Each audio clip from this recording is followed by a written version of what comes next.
Yo, what is up? It is Beezy here. Look, I'm back with another episode, and this video is for anybody who feel like they are stuck.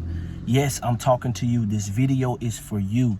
If you feel like you're stuck and you don't know what's next, you feel like your life isn't going in the direction that you've hoped for or that you ultimately care about, right? That's one thing. But another thing is not knowing what to do next, right? And for me, I had to learn this as I was on the journey. Growth happens in 3 phases: what is, what if, and what's next. So growth happens in 3 phases: what is, what if, and what's next. What is, that's the part that we're not satisfied with. I want to be in shape, I'm not in shape. I want to be married, I'm not married. I'm still single, I'm still looking, right? I want to write a book, but I'm still my own worst enemy. I'm still in my own, I'm in my own way, right? The what is phase, a lot of people get stuck here because it's so much easier to complain, right? It's so much easier to see what we don't like and say, man, I wish it was this, right? That's okay. But in this phase, the number one thing that you should do is accept it, right? Accepting where you are, that's not accepting defeat. You cannot progress if you don't assess. Oh, snaps. You cannot progress if you don't assess. You have to assess where you are. If I want to get to LA and I'm in Dallas, okay, what are plane tickets from Dallas?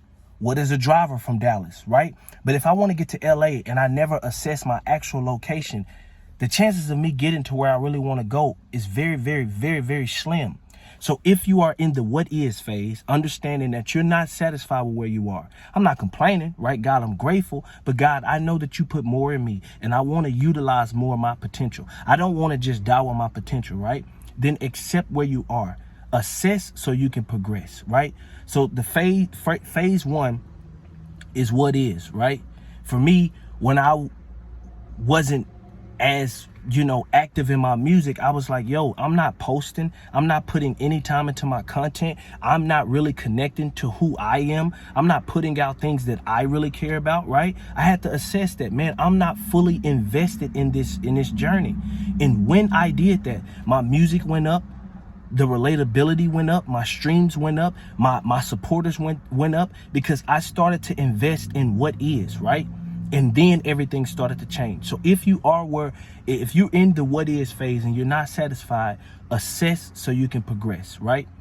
Now, the what if phase, if you're a believer, this is where it gets cool. The what if phase is the Holy Spirit, right? You're in your what is phase and the Holy Spirit says, man, what if you just wrote 1 chapter? What if you just uploaded 1 video? What if you just went to the gym Monday? Don't worry about the whole week. Just what if you do what if just one? What if you took 1 step, right? And a lot of people get to the what if phase, but they don't get past the what if phase, because when God hits us with a what if, we bring back the residue of what was. When God hits us with a what if, we bring to God the residue of what was. So it was like, what if you just go to the gym one day? Oh, I tried to go to the gym one day, God. It didn't work. I quit again. Well, what if you just write 1 page? Oh, I tried to write 1 page and my mom told me I could never finish it, right? When God hits you with a what if, do not challenge God with that what if. Just chase the curiosity. If God opens your mind with what if, just chase the curiosity. Man, God, you're right. What if I stop being my own worst enemy? God, you're right. What if I just release 1 song? I don't know how to make beats, but what if I just tried to make 1 beat? What if I just tried to learn the chords, right? That's the Holy Spirit nudging your potential, saying, what if? Just take 1 more step.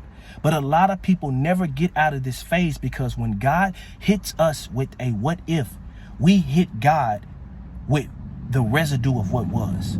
We bring back the past. We bring back what was. And God is saying, look, I'm trying to turn a new page in your chapter, right? Now, that is the second phase. So you got what is, that's what we want to change. We got what if, that's the Holy Spirit nudging at your potential. And then last but not least, for the people that is past the what if phase, you said, okay, I'm writing a book. Okay, I'm going to the gym. Okay, I found my partner and I'm investing in my marriage, right? The last phase is what's next. And here is why this phase is so critical. God will never call you to be comfortable. The call will always to be closer to him. The call is never to be comfortable. The call will always be to draw closer to him. So if you wrote the book, if you got the YouTube up, if you are in shape, the step is what's next. Because he wants to continue to stretch you. He wants to continue to mold your identity to look more like his son. And until we leave this earth, it will never be comfortable. It will never be comfortable. So if you're comfortable, if you're able to kick your feet up, you need to start asking God, hey, or you need to be more attentive, because God is probably already asking you what's next, right? If you got one book, how can I teach other people to take their gifts to write books, right? If you're in shape, how can I teach other people to get in shape, to eat healthy, to honor their body, to protect the temple, right? But you got to understand, at every level, the call will never be to be comfortable. The call will always be to draw closer. So if you are up and you at it and you killing it, don't ignore that nudge of what's next. Because as long as God is operating in you, there's no limit to what he can do. It's a limit to what you want him to do in you, right? But there's no limit of what he desires to do. He wants to keep going. He wants to keep building in you and through you. He wants you to keep leveraging your life so that you can be a vessel to so many more people, right? But if you're feeling stuck, this video is for you. Assess what is, right? What are the things that you're not satisfied with? What are some things that you're doing that cause you to be in your own way? Assess so you can progress, right? Now, secondly, what if, when the Holy Spirit starts to nudge you, don't challenge it, chase the curiosity. And what's next? The call is never to be comfortable. The call is always to draw closer. If you're feeling stuck, I'm challenging you to lean into one of these three phases, and I guarantee you, God is going to meet you, and he's going to beat your expectations. He's going to meet, and then he's going to beat your expectations. Look, if this video helped you in any form or fashion, if you know that you need to grow this year, just meet me in the comments with I accept. Meet me in the comments with I accept. Look, I'm praying for your new normal. Thank you for watching this video. I hope it helps you. Send this to somebody who needs it. Look, be blessed. Keep going.